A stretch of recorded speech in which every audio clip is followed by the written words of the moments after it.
Hi everyone. This week's focus is comparative education, a field associated with global education, but as this week's reading outlined, clearly a discipline in itself. At its foundation, comparative education is a social science that studies, analyzes, and compares different education systems. And at its most basic level, we can see how intuitively aspects of education are compared all the time. So for example, students compare courses with each other. They compare teachers. They compare subjects. Teacher candidates, such as yourselves, probably compare schools and your experiences in classrooms on placements.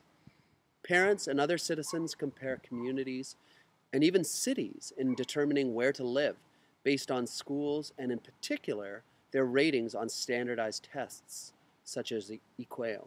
The entire business of comparing is a very deeply rooted practice across humanity, bringing with it both consequences and benefits. The academic practice of comparative education accentuates the latter.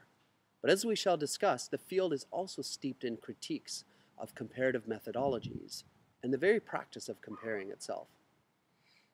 A more nuanced and widely accepted base definition suggests that comparative education is an academic field that examines education in one or more countries by using data and insights drawn from the practices and situations from another country.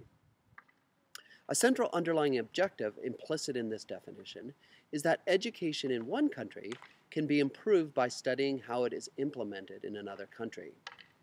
And although the field is just over 50 years old, the practices of comparing curriculum and pedagogy between countries dates back at least several millennia. Our reading for this week, Why Study Comparative Education, by Ruth Hayhoe and Karen Mundy, provides a rich history of how education has been explicitly compared throughout time. From Plato to the Chinese 5 classics, from Marc-Antoine Jullien in France to Isaac Kendall in the US.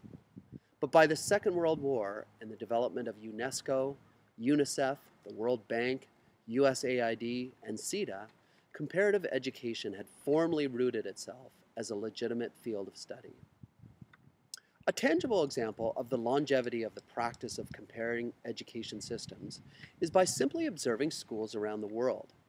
Today I'm standing in front of Oakley Park Elementary School in Barrie, Ontario. This school might be considered somewhat typical in Simcoe County and Ontario more broadly. It serves about 200 students from the community. Most classrooms are made up of between 20 and 30 students, and the school was built in a rectangular, one-story building with classrooms offshooting long hallways. When you look at other schools around the world, what is most remarkable to comparativists today is not how they differ, but how they are actually quite similar. When one thinks about all the possibilities that exist for the environments for children to learn in, schools actually resemble each other quite a lot. You can look at examples from Germany, Saudi Arabia, Argentina, Nigeria, Japan, and so on, and there are distinct similarities. I have noticed it in my own experiences in teaching in places like Zanzibar, Guyana, and Tuktoyaktuk, up on the Arctic Ocean. I suspect that many of you have had similar observations as well, from experiences being abroad, living, or teaching. Components such as the centrality of the chalkboard, the position of the teacher, the arrangement of the desks, the architecture of the school, and even the entire education structure, dividing students into 4 major stages with 3 to 4 grades each. Think, for example, of the primary, junior, intermediate, and senior levels in Ontario. Comparative education historians have documented how the merging of these educational attributes are as a result of practices such as curriculum exporting and borrowing throughout history.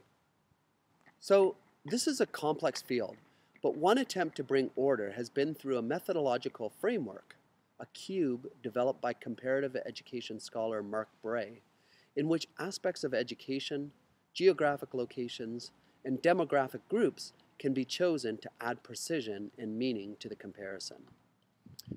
Several other factors have intensified the field and encouraged comparative studies. For one, globalization and the pressures for life achievement associated with education. Secondly, standardized curriculum. For example, the International Baccalaureate programs, which is offered at Sir Winston Churchill Collegiate and Vocational Institute in Thunder Bay. And thirdly, international standardized tests, measuring math, science, and literacy achievement, such as PISA, TIMSS, the results for which leaders and policymakers in Canada take quite seriously. And for good reason, too. Comparativists are generally aligned through two overarching objectives. One is to better understand how education contributes to the development of society. An increasing concern, by the way, for the field is in the international development sphere. And two, to better understand what curriculum and what pedagogies produce the best educational outcomes. These are grand questions and plagued with methodological problems. Foremost amongst them, to paraphrase Mark Bray, is that we make comparisons with our own eyes, not through those in the systems being compared. Thus, an emergence of qualitative and anthropological approaches, such as those pioneered by Vandra Maceman of Toronto, have become a central consideration in the field of comparative education. All of this backdrop may then lead us to a point where we might map comparative education on the model of global citizenship education that we are using for this class, where a global education perspective on comparative education might be adopted by those who wish to improve themselves or their own system by adopting promising practices from abroad.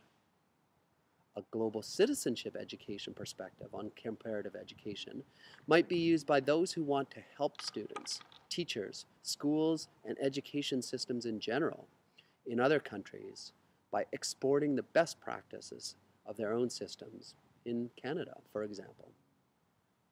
And finally, a critical global citizenship perspective on comparative education might look to see how the very systems of international testing and comparison serve to reproduce privilege and dominance in some countries at the expense of others.